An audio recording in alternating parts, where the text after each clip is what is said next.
Just a lady who makes meals, right?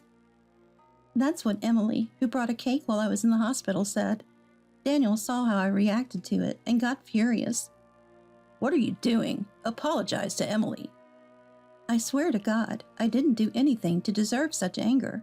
It's time to tell them the truth. Did you look inside the cake?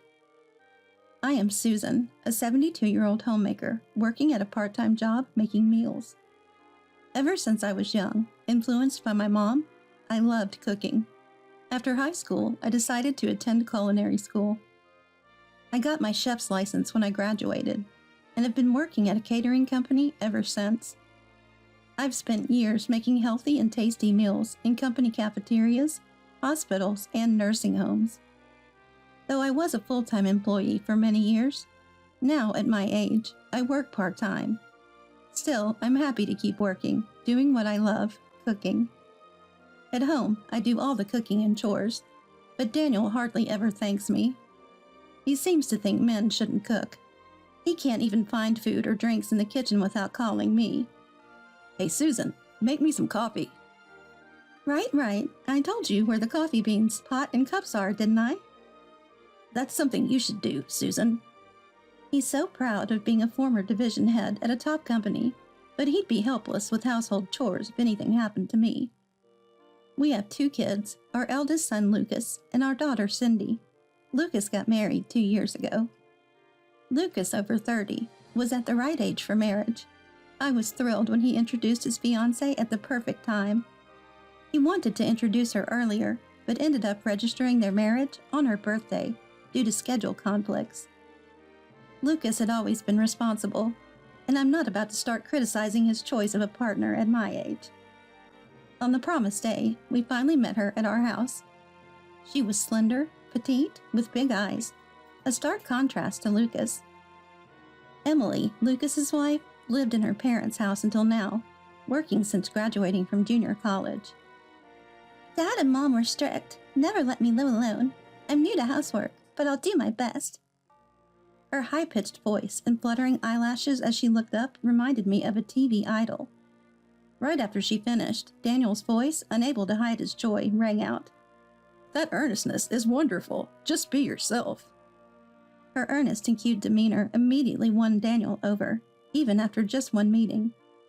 Her cuteness and earnestness, something I don't have, must have been refreshing for Daniel, but it gives me an uneasy feeling. For a while we talked about Emily's student days, her career, and how she started dating Lucas. But then the mood suddenly changed. Susan, what happened to your hand? I cut it a bit at work, maybe because I was rushed. That looks painful. Speaking of being rushed, what do you mean? I work as a chef part-time. Even though I'm this age, I moved from a full-time to a part-time job, but I still work full hours. When Emily learned I worked as a chef, her expression was indescribable. Part-time as a chef? So you're like people who cook in cafeterias? Yeah, like a cafeteria worker. As I laughed off Emily's comment, Daniel started teasing me. Susan's always cooking, at home and work. It's crazy, right? Just a woman constantly making meals. Daniel probably thought it was funny.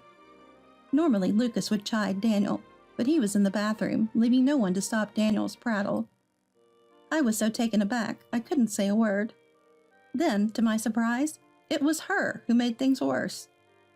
Just a person who cooks meals, that's true. I only cook for my beloved Lucas, so it's fine. Her words shocked me, and I was speechless. But she casually continued talking to Lucas when he returned from the bathroom. I was just hearing about it, but Susan's such a hard worker. I'll take a leaf out of her book and do my best, too. Even after Lucas and Emily left in the evening, I couldn't shake off the feeling. The way they belittled the job I've been proud of for decades. The facade they put on in front of Lucas made me slightly uneasy. I thought Lucas and Emily, and we as a couple, were on good terms. We would give them souvenirs from trips, share extra dishes I made. We even celebrated birthdays with nice dinners. But the more I interacted with them, the more irritated I became with Emily. We're connected as friends on social media, and even her posts bother me. In a post about celebrating Daniel's birthday at a restaurant, I was unnaturally cropped out of the pictures.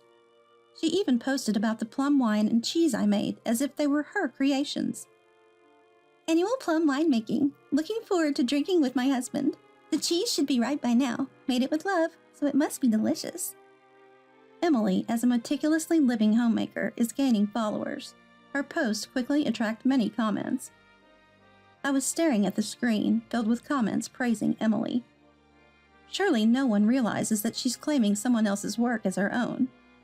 Isn't it embarrassing to blatantly lie about making something yourself?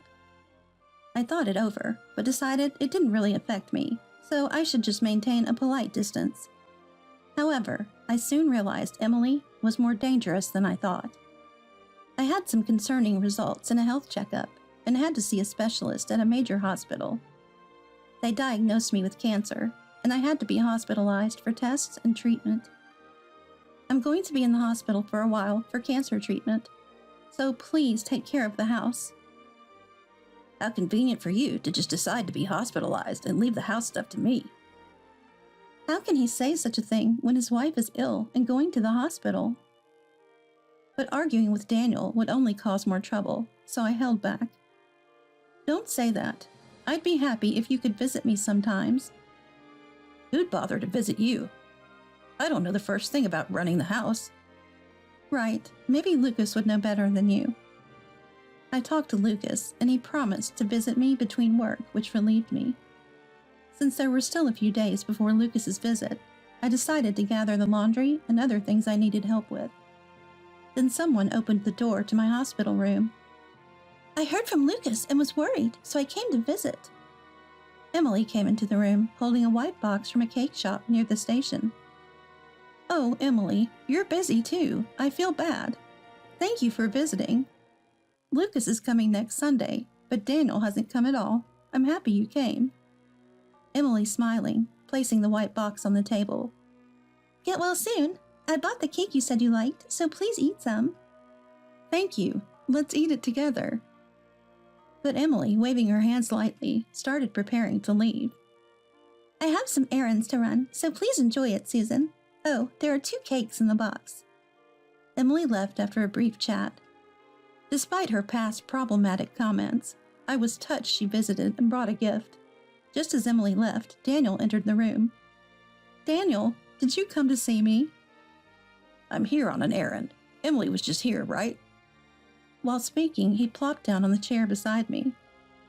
Emily just visited. Lucas will come in 2 or 3 days, but she left these cakes as gifts beforehand.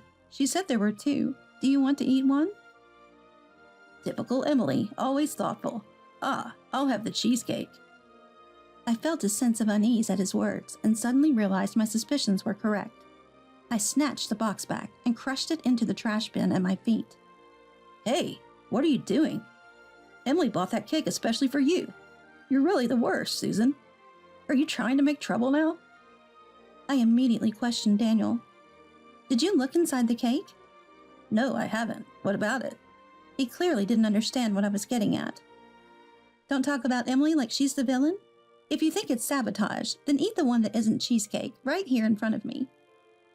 I'd rather not. I don't like whipped cream. Who mentioned cake with whipped cream? Daniel looked confused, seemingly unaware of his odd statement. I only said there were 2 cakes, yet without seeing them, you chose the cheesecake. Isn't that strange? Well, I just guessed it might be cheesecake. It seemed he still didn't grasp the important point, so I decided to enlighten him. Also, after I threw the cake in the bin, I only asked you to eat the non-cheesecake one. What did you say? I don't remember what I said. Haha. Daniel laughed, looking away. It was his habit when lying, clearly trying to cover something up. You said you didn't want to because you dislike whipped cream, as if you knew there was a cheesecake and a whipped cream cake. That's just nitpicking over trivial things. You're the one playing dirty.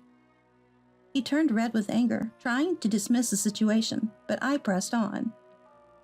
You haven't opened the box or seen its contents, yet you knew what was inside. I figured out that you already knew what was in it. Don't be ridiculous. I didn't see Emily buy the cakes. I absolutely know nothing. You can keep denying it. Just try the non-cheesecake one. If nothing's wrong, I'll apologize and deeply regret accusing Emily." Upon hearing deep apology, Daniel's eyes lit up, thinking he had an opportunity to turn the tables.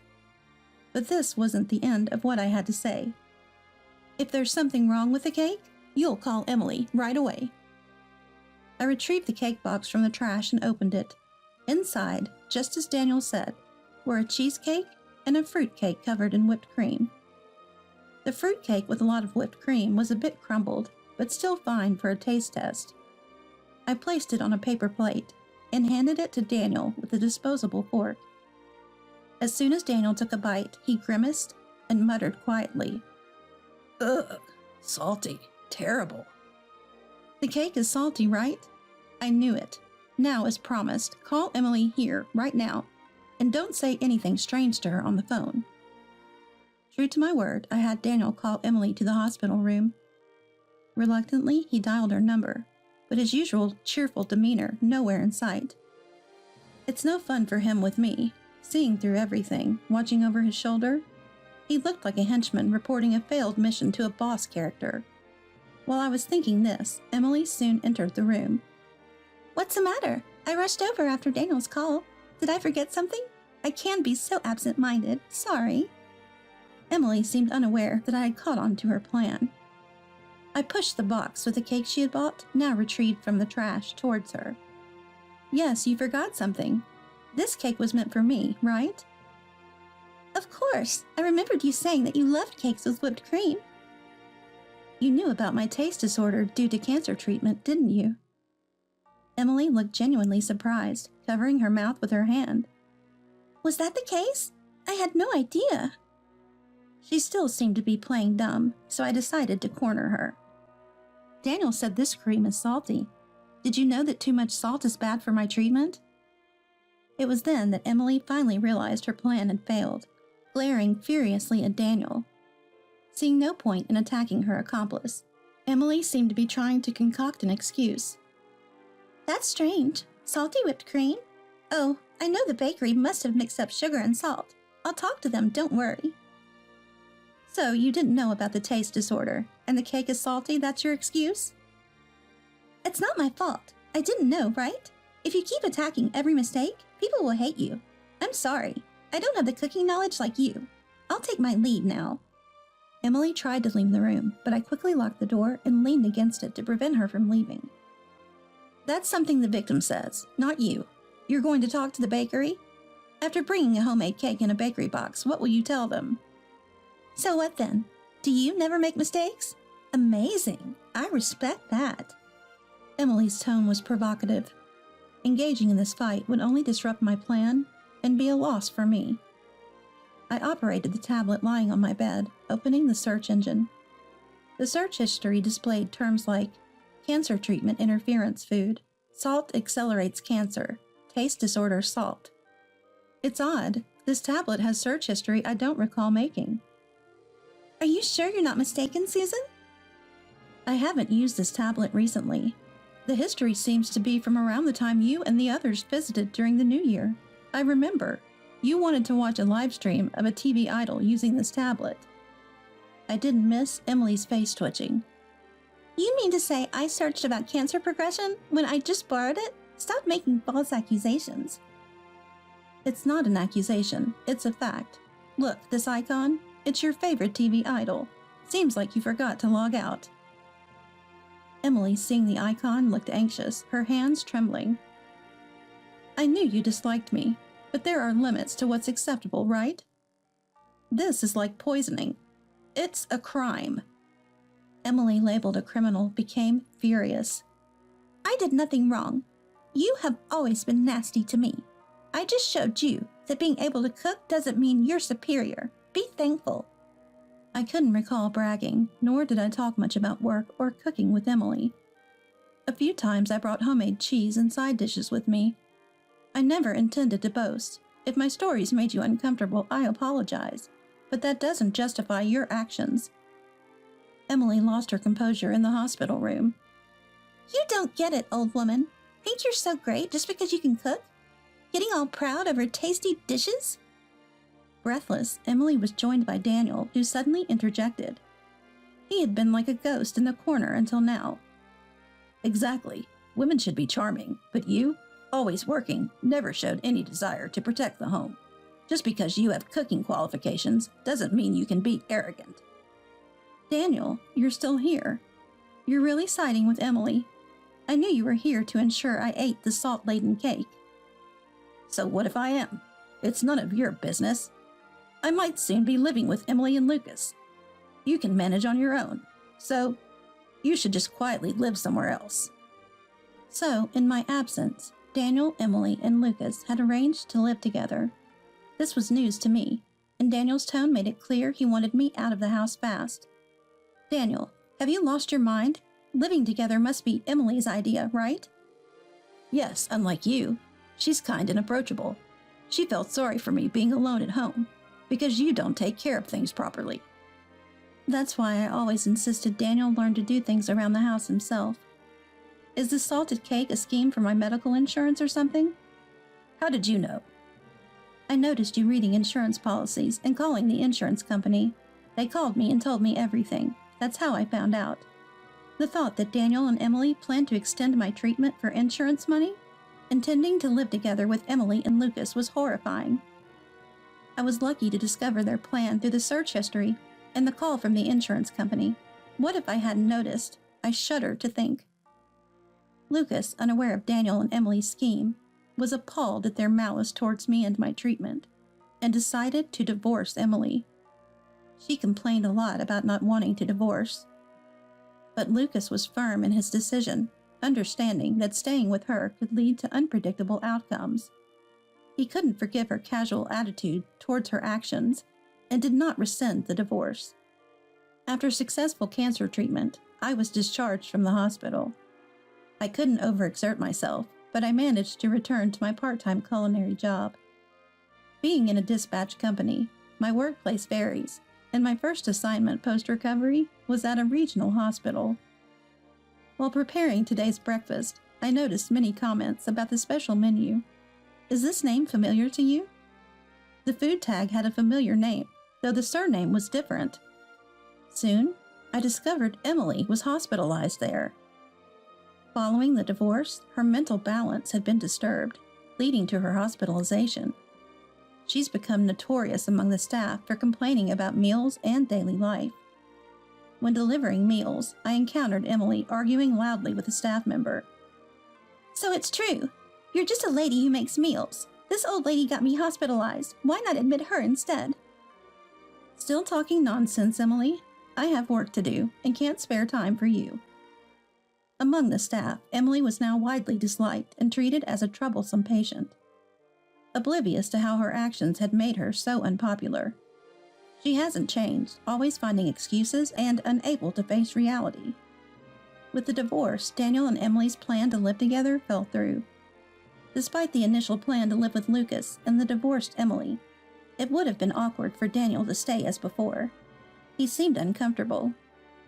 Lately, my eldest daughter, Cindy, now with more free time, occasionally visits, which makes me happy. The most significant change, however, is Daniel starting to learn household chores. With Cindy's help, he's caught between us, learning the ways of housekeeping. It's essential for him to be self-sufficient, given the uncertainty of the future. Educating my husband at this age is more challenging than expected, but it's necessary for both our futures. When making a pot of foo, you cut the ingredients, brown the meat, sauté the onions until translucent, add wine and canned tomatoes, simmer, and season with salt and pepper. I never knew making a pot of food took so much effort. I was wrong to say you took shortcuts. That's okay, you didn't know, but you can learn now. Daniel is starting to appreciate how easy he had it, and how challenging household chores are.